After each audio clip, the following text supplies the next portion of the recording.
For today's videos mga idol katubiro, mag-drilling na punta mga idol diri sa Lupisville, Subdivision, Barangay Quezon, Panabo City. Kay nanawag ang tag-iya diri sa ato ang mga idol. Perti jud ang hinaya sa supply sa ilang balay. Ngagikan mga idol sa Water District. Usahay gani mga idol daw kay halos kaadlaw na daw sila makalaba. Kaadlawon pa daw sila magpundo og tubig sa ilang balde ug planggana para sa ilang konsyum sa isa kaadlaw na pod nga gamit sa balay. Kay pag adlaw daw mga idol, wa jud oy agas. Mao nang gidrilan nato diri mga idol. Ang target nato kay 30 feet sa 16 to 20 na mga idol. Nakita na mi og balas. Tapos mga idol, dagko og grano.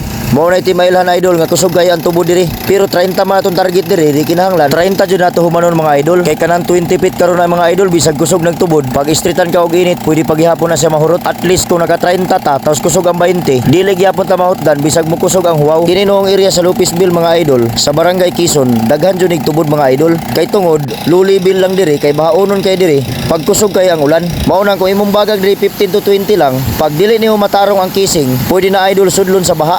Mao na usay matingala mo baho man kay inyong tubig, nasudlan na di ay na sa gikan sa taas. Mao nang mas nindot jud og lalom. At least kung lalom sa ilawom jud ka kakuha og good quality. Pareha na mga idol nindot na kayo kay daghan na kay balas. Tapos kana siya nga balas, mga dagko po na og grano. Namay naagyan namo mga idol gagmay og grano pero gamay ra. Dili lang namo didto abrihon ang tabtab kay para di sila manulod mga idol. Kay maubayan ang makabara mga idol sa gripo. Matingala mo kusog kay ang agas pero ang gripo ninyo perting hinaya.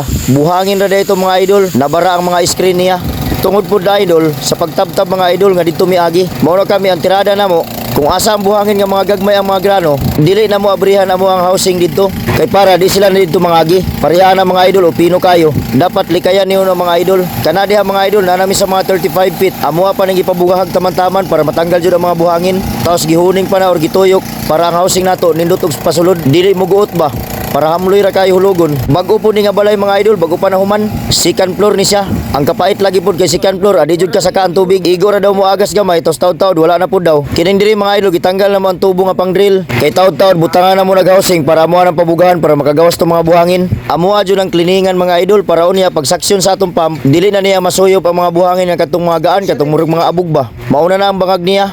Gihulugan na mo ginahinay og PVC. Pagkauman sumpayan na namo na applyan dai solvent. Kinahanglan ng housing pud ani mo mga idol dapat series 1000. Kay pag muguot man gud na usahay naay gisangitan na mo gud nang dukdukon. Unya kung series 600 or 900 lagi mo ibutang dihang housing mabuak jud. Ikaduha mas nindot jud og baga kay para di maipit dito sa ilawom kung nay mga bato. Kay forever naman ang mga idol dito sa ilawom. Pag makompres na og mga bato or pag dukduk maigo sa bato mga buak na. Pagkauman gipaipitan na mo diag sako pa di mo balik ang mga buhangin kay mo na pabugahan karon para manggawas atong mga abog-abog niya mga idol. Tanawa mga idol, miguot man mga idol, di gibunal-bunalan na mo gamay para masampak jud sa mga idol ba. Pagkauman na ng mga idol, agihan pump na pud namo para matanggalan na og mga buhangin. Diha ni mo mailan na idol.